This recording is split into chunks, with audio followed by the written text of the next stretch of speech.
Film की शुरुआत में बताया जाता है कि आज से लगभग 5 साल पहले गॉडजिला और कॉन्ग के बीच बहुत भयंकर लड़ाई हुई थी, जिसमें गॉडजिला ने कॉन्ग को हराने के बाद समंदर की गहराइयों में वापस लौट जाना चुना। उस दिन के बाद से किसी ने भी गॉडजिला को नहीं देखा, न ही उसका कोई पता चला। फिर 5 साल बाद का सीन दिखाया जाता है, जहां हम एक आइलैंड देखते हैं जो असल में कॉन्ग का घर है। यहाँ पता चलता है कि अब कॉन्ग का साइज पहले से काफ़ी बड़ा हो चुका है। कॉन्ग उठकर पानी में मज़े करता है। वहीं हम एक छोटी बच्ची को भी देखते हैं जो कॉन्ग को बहुत प्यारी लगती है। दोनों के बीच गहरा रिश्ता है। कॉन्ग उसकी हर बात मानता है। ये बच्ची ना बोल सकती है और ना ही सुन सकती है, लेकिन इशारों की भाषा से दोनों आपस में बात कर लेते हैं। यहाँ हम देखते हैं कि कॉन्ग बहुत गुस्से में है। वो एक पेड़ को उखाड़कर आसमान की तरफ फेंकता है और उससे उसके चारों तरफ लगी एनर्जी वॉल टूट जाती है। तब हमें पता चलता है कि असल में कॉन्ग को इस डोम के अंदर कैद करके रखा गया था, ताकि गॉडजिला उसे महसूस करके यहाँ वापस ना आ जाए। क्योंकि ये दोनों टाइटन एक दूसरे की मौजूदगी को महसूस कर सकते हैं, और अगर ये आमने सामने हुए तो फिर से खतरनाक लड़ाई हो सकती है। अब जबकि कॉन्ग पहले से कहीं ज्यादा बड़ा और ताकतवर हो चुका था, तो फैसला किया जाता है कि उसे यहाँ से किसी और जगह शिफ्ट करना होगा। इसके बाद हमें एक लड़का दिखाया जाता है जो एक बड़ी टेक कंपनी में काम करता है और बेसिकली हैकर भी है। ये कंपनी बहुत एडवांस मशीनें, रोबोट आदि बनाती है, लेकिन उस हैकर को अपनी कंपनी पर शक है कि ये लोग कुछ बहुत खतरनाक बना रहे हैं जो नहीं बनना चाहिए। वो कंपनी का डेटा हैक करता है और उसे पता चलता है कि कंपनी एक बहुत बड़े ऑब्जेक्ट को हांगकांग शिफ्ट कर रही है। तभी अलार्म बजता है। ये गॉडजिला के आने का संकेत होता है। देखते ही देखते गॉडजिला समंदर से बाहर निकल आता है और आते ही उस कंपनी पर हमला कर देता है। वो इमारतें, मशीनें, सब कुछ तबाह कर देता है। किसी को समझ नहीं आता कि गॉडजिला ऐसा क्यों कर रहा है, क्योंकि अब तक तो वो इंसानों का रक्षक माना जाता था। यहाँ हम जानते हैं कि गॉडजिला के पास एक न्यूक्लियर पावर है और वो उसी न्यूक्लियर बीम से पूरी कंपनी को नष्ट कर देता है। ये खबर पूरी दुनिया में फैल जाती है कि गॉडजिला वापस आ गया है, लेकिन इस बार वो बदला हुआ है। पहले वो इंसानों की मदद करता था, अब वो गुस्से में सबको मार रहा है। कंपनी का मालिक मीडिया में आकर बताता है कि उनकी कंपनी एक प्रोजेक्ट पर काम कर रही थी और वे जल्द ही ऐसी डिवाइस बना लेंगे जो गॉडजिला का मुकाबला कर सकेगी। इसी न्यूज़ को एक लड़की मैडिसन भी देखती है। मैडिसन इस बात से सहमत नहीं होती कि गॉडजिला बिना वजह गुस्से में आ गया है, क्योंकि वो गॉडजिला को पहले से जानती और उस पर भरोसा करती है। उसके लिए सब बकवास लगता है। उसका मानना है कि गॉडजिला यूं ही कभी किसी को नुकसान नहीं पहुंचा सकता, जरूर उसके साथ कुछ किया गया है। मैडिसन अपने पिता के पास जाकर उन्हें समझाने की कोशिश करती है कि गॉडजिला के पीछे कोई कारण होगा, लेकिन उसके पिता कहते हैं, ये सारे टाइटन भी हमारी तरह ही हैं, उनका भी मूड बदल सकता है। हो सकता है अब गॉडजिला बदल गया हो। मैडिसन को ये बात ठीक नहीं लगती और वो वहां से चली जाती है। वो ऑनलाइन एक हैकर की पॉडकास्ट सुनती है जो गॉडजिला और उसी कंपनी के बारे में बातें कर रहा होता है। मैडिसन फैसला करती है कि वो जाकर इस हैकर से मिलेगी और सच जानने की कोशिश करेगी कि गॉडजिला ने उस कंपनी पर हमला किया क्यों। उधर कंपनी का ओनर एक साइंटिस्ट डॉक्टर नेथन से मिलता है। डॉक्टर नेथन ने होलो अर्थ पर एक किताब लिखी थी, जिसमें उन्होंने कहा था कि हमारी धरती के अंदर एक और गुप्त दुनिया है, होलो अर्थ, जो टाइटन्स की असली जन्मस्थली और उनकी एनर्जी का सोर्स है। कंपनी का मालिक डॉक्टर नेथन से कहता है कि उनकी थ्योरी सही थी। उन्होंने होलो अर्थ के अंदर एनर्जी का एक सोर्स खोज लिया है। जिस तरह हम सूरज से एनर्जी लेते हैं, उसी तरह टाइटन्स होलो अर्थ के उस सोर्स से एनर्जी लेते हैं। अगर वे इस एनर्जी को हासिल कर लें तो गॉडजिला का मुकाबला भी कर सकते हैं। डॉक्टर नेथन पूछते हैं कि हम होलो अर्थ तक पहुंचेंगे कैसे? कुछ साल पहले मेरा भाई वहीं जाने की कोशिश में मारा गया। वहां ग्रेविटी का नियम अलग है, सब कुछ उल्टा सीधा उड़ने लगता है। कंपनी का मालिक कहता है कि इस बार वे तैयार हैं। उनकी कंपनी ने एंटी ग्रेविटी जहाज बना लिए हैं, जिनकी मदद से वे सुरक्षित होलो अर्थ तक जा सकते हैं। साथ ही वो ये भी बताते हैं कि हर टाइटन में अपने घर को खोजने की एक नेचुरल क्षमता होती है, इसलिए उन्हें कॉन्ग की मदद लेनी चाहिए, क्योंकि उसका घर होलो अर्थ में है। डॉक्टर नेथन कॉन्ग की देखभाल करने वाली एक फीमेल डॉक्टर के पास जाते हैं और उसे समझाने की कोशिश करते हैं कि कॉन्ग को उसके असली घर होलो अर्थ भेज देना चाहिए। वे कहते हैं कि हम उसे यहाँ हमेशा कैद नहीं रख सकते। अगर वो खुली दुनिया में निकला तो गॉडजिला उसे खोजकर हमला कर देगा। कॉन्ग सिर्फ होलो अर्थ में ही सच में सुरक्षित रह सकता है। बहस के बाद अंत में वो डॉक्टर मान जाती है, क्योंकि उनके पास और कोई विकल्प नहीं होता। फिर पूरी आर्मी के साथ मिलकर वो कॉन्ग को जंजीरों में बांधकर जहाज़ों पर लादते हैं और होलो अर्थ की दिशा में रवाना हो जाते हैं।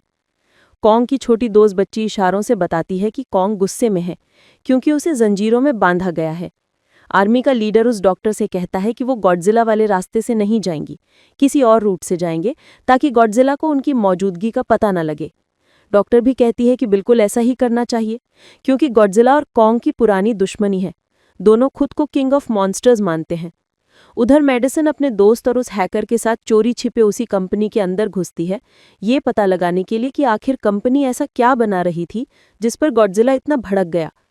उन्हें वहां एक बहुत बड़े जानवर के अंडे भी मिलते हैं।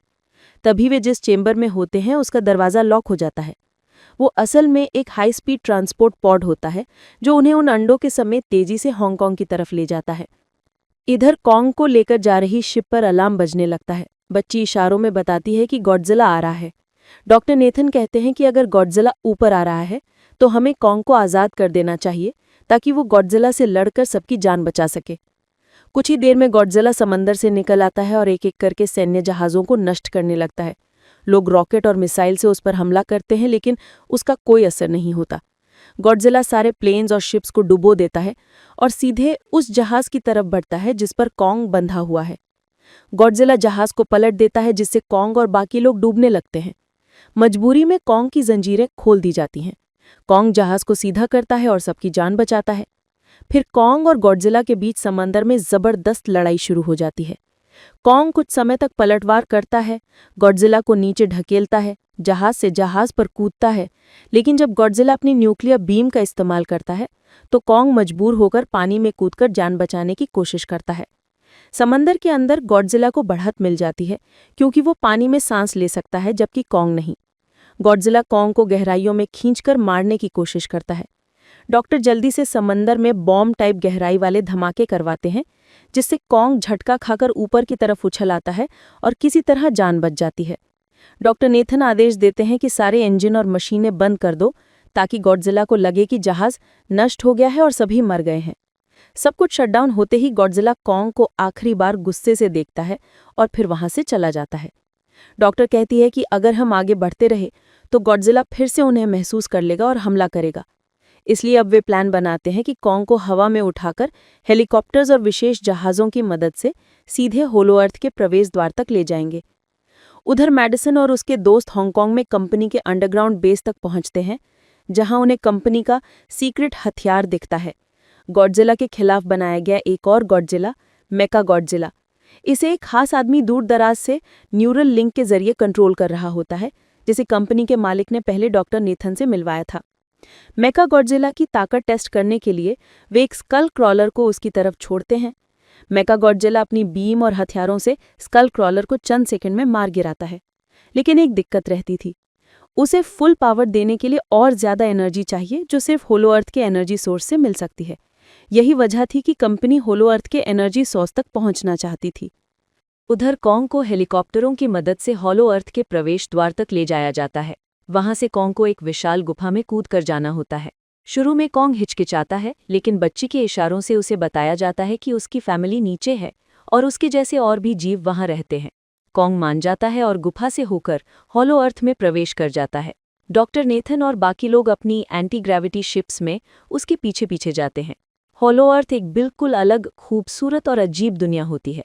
आसमान भी उल्टा, पहाड़ भी उल्टे सीधे और ग्रेविटी बीच में बदल जाती है। यहाँ अलग अलग तरह के मॉन्स्टर्स रहते हैं। एक फ्लाइंग मॉन्स्टर उन पर हमला करता है और उनकी शिप को तोड़ने लगता है। वो बच्ची पर भी झपटता है, लेकिन कॉन्ग उसे पकड़कर मार देता है और उसका सिर धड़ से अलग कर देता है। इसके बाद कॉन्ग तेजी से आगे बढ़ता है और बाकी लोग भी उसके पीछे पीछे चलते हैं। होलो अर्थ में कई चट्टानें हवा में तैर रही होती हैं। कॉन्ग तो एक विशाल पहाड़नुमा मंदिर जैसा स्ट्रक्चर मिलता है जिसके अंदर एनर्जी सोर्स छुपा होता है। वो उसका दरवाज़ा तोड़कर अंदर जाता है। अंदर उसे एक विशाल कुल्हाड़ी यानी एक्स मिलती है, जो किसी साधारण चीज से नहीं बनी होती, बल्कि गॉडजिला की पीठ वाले स्पाइन से तैयार की गई होती है। ये कुल्हाड़ी गॉडजिला की न्यूक्लियर पावर को सोखकर और भी ताकतवर हो सकती है। कॉन्ग उस सिंहासन जैसे पत्थर पर बैठ जाता है जैसे वो सचमुच किंग हो। उधर हांगकांग में गॉडजिला महसूस करता है कि होलो अर्थ की एनर्जी सक्रिय हो रही है। वो न्यूक्लियर बीम से जमीन को चीरता हुआ सीधे हॉलो अर्थ तक पहुंचा देता है, जिससे कॉन्ग के सामने धरती फट जाती है और दोनों के बीच रास्ता बन जाता है। कंपनी की एक महिला ओनर इस एनर्जी का सैंपल तुरंत ऊपर बेस में भेज देती है ताकि मेका गॉडजिला को फुल पावर दी जा सके। डॉक्टर एलेन उसे ऐसा करने से रोकती हैं, लेकिन वो नहीं मानती। जैसे ही एनर्जी सिग्नल भेजा जाता है, मेका गॉडजिला पूरी तरह एक्टिव हो जाता है और उल्टा सिस्टम पर कब्जा कर लेता है। कंपनी के मालिक को लगता है अब सब उनके कंट्रोल में है, लेकिन मेका गॉडजिला सबसे पहले उसी को मार देता है, फिर उसके असिस्टेंट को भी खत्म कर देता है और दीवारें तोड़कर बाहर निकल आता है। उधर एनर्जी सिग्नल की वजह से कॉन्ग और गॉडजिला के बीच टकराव तय हो जाता है। कॉन्ग ऊपर की तरफ बढ़ता है और हांगकांग की जमीन पर गॉडजिला से आमने सामने भिड़ जाता है। उनके बीच बहुत भयंकर लड़ाई होती है। कॉन्ग अपनी एक्स से वार करता है, गॉडजिला न्यूक्लियर बीम से जवाब देता है। कुछ समय तक कॉन्ग बहादुरी से बराबरी करता है, लेकिन आखिरकार गॉडजिला ज्यादा ताकतवर साबित होने लगता है। गॉडजिला कॉन्ग को जोर जोर से मारता है, उसे गिरा देता है और उसकी छाती पर पैर रखकर जोर से दहाड़ता है। कॉन्ग भी जवाब में चीखता है, लेकिन अब वो लगभग हार चुका होता है। गॉडजिला उसे छोड़कर आगे बढ़ जाता है। इसी दौरान मेका गॉडजिला पूरी तरह बाहर आकर गॉडजिला पर टूट पड़ता है। दोनों के बीच लड़ाई शुरू हो जाती है, लेकिन मेका गॉडजिला ज्यादा ताकतवर होने के कारण गॉडजिला को बुरी तरह पीट देता है, उसे दीवारों में दे देकर पटकता है और लगभग मार ही देता है। इधर कॉन्ग की हालत बहुत खराब होती है। बच्ची उसकी छाती पर हाथ रखकर महसूस करती है कि उसका दिल बहुत धीमे धीमे धड़क रहा है। डॉक्टर नेथन कहते हैं कि अगर उन्हें कॉन्ग को बचाना है तो उसे बहुत बड़ा इलेक्ट्रिक शॉक देना होगा। वो अपनी एंटी ग्रेविटी शिप को कॉन्ग के ऊपर क्रैश की तरह गिराकर उससे बिजली का झटका देते हैं। कॉन्ग जोर से झटके में उछलता है और फिर धीरे धीरे उठकर खड़ा हो जाता है। बच्ची इशारों से कॉन्ग को समझाती है कि गॉडजिला हमारा दुश्मन नहीं है, वो हमारी मदद कर रहा है, तुम्हें उसकी मदद करनी होगी। कॉन्ग गॉडजिला को बचाने के लिए मेका गॉडजिला पर पीछे से टूट पड़ता है। अब गॉडजिला और कॉन्ग दोनों मिलकर मेका गॉडजिला से लड़ने लगते हैं। मेका गॉडजिला फिर भी दोनों पर भारी पड़ रहा होता है। उधर मेडिसिन और हैकर कंट्रोल रूम में बैठकर मेका गॉडजिला की पावर कम करने की कोशिश करते हैं। सिस्टम हैक नहीं हो पा रहा तो वो गुस्से में मशीन पर पानी गिरा देते हैं, जिससे कुछ सेकंड के लिए सिस्टम गड़बड़ा जाता है और मेका गॉडजिला का रिदम टूट जाता है। गॉडजिला इस मौके पर अपनी न्यूक्लियर बीम से कॉन्ग की एक्स को चार्ज कर देता है। अब वो कुल्हाड़ी चमकने लगती है और बहुत ताकतवर हो जाती है। कॉन्ग इस चार्ज्ड एक्स से मेका गॉडजिला पर लगातार वार करता है। उसके हाथ पैर जोड़ों को तोड़कर अलग अलग कर देता है और अंत में उसका सिर भी उखाड़कर दूर फेंक देता है। मेका गॉडजिला के नष्ट होते ही शहर में हालात शांत होने लगते हैं। गॉडजिला धीरे धीरे उठता है और कॉन्ग भी अपनी एक्स लेकर तैयार हो जाता है, जैसे फिर से लड़ाई शुरू होने वाली हो। दोनों एक दूसरे को देखते हैं। कुछ पल तनाव का होता है, फिर कॉन्ग अपनी एक्स नीचे रखकर शांत हो जाता है। गॉडजिला भी समझ जाता है कि अब वो दुश्मन नहीं, बराबरी के योद्धा हैं। गॉडजिला वापस मुड़कर समंदर की तरफ जाता है और गहराइयों में लौट जाता है। कॉन्ग को आखिरकार हॉलो अर्थ में उसका नया राज्य दे दिया जाता है। वो वहीं बस जाता है और वो छोटी बच्ची भी उसी दुनिया में उसके साथ रहती है। और इसी के साथ ये मूवी यहाँ खत्म हो जाती है।